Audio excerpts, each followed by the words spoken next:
Hello, and welcome to the MATE compliance portion of our Explore class video demonstration.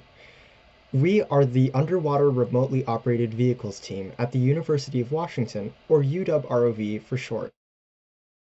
To power our ROV, we use a 48-volt DC converter, which accepts standard 120-volt AC power.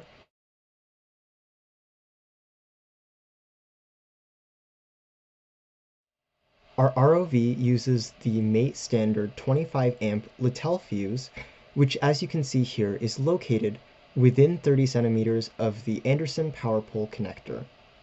This connection goes to our ROV's control box. This is our ROV's control box, and what we have coming in here is power, and what we have coming out is only power. In fact, to ensure separation of data and power, we have an entire separate cable that's used for data, which connects over there. But as for the box itself, we have very clearly colored wiring and very clearly laid out wiring where all of it is easily accessible for maintenance.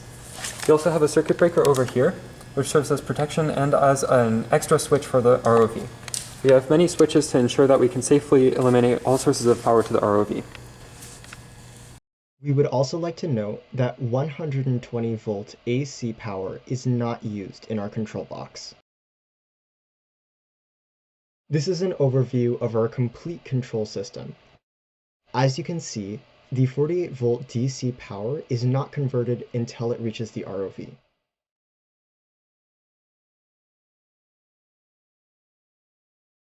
Our ROV uses a pneumatic system to control the manipulator. This includes a pressure regulator, a pressure release valve, and a switch which pressurizes and depressurizes the airline leading to our manipulator. A piston at the end of our pneumatic system opens and closes our 3D printed manipulator. The entire pneumatic system operates at a pressure of 40 psi, and all parts, including the piston, are rated to 100 psi, which matches MATE standards. As for how we get the cables to enter the ROV safely and with strain relief, we have these strings tied up here. And then when we pull on the cable, then the force actually goes into the strings, which go into the frame, rather than into the cables. As for the cables themselves, we only have two cables running into the ROV, one data line and one power line. And then the remainder of the cables are motor cables that are running to the various motors around the ROV. As for the pneumatics at the bottom, that's a separate cable that runs in independent of the backplate. Now that we've given a rundown of the safety features on the rest of our system, we can talk about the ROV itself. Our ROV, Nautilus, uses T100 and T200 Blue Robotics thrusters, all of which are waterproof and covered in 3D printed motor shrouds.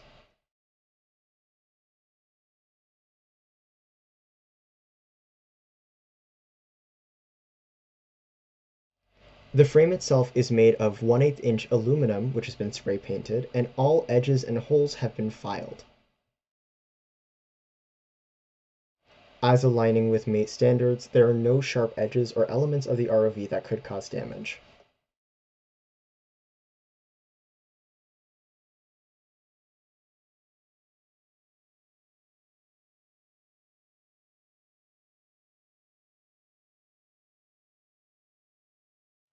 Thank you so much for watching the compliance section of UWROV's 2021 application to the MATE Explorer Challenge.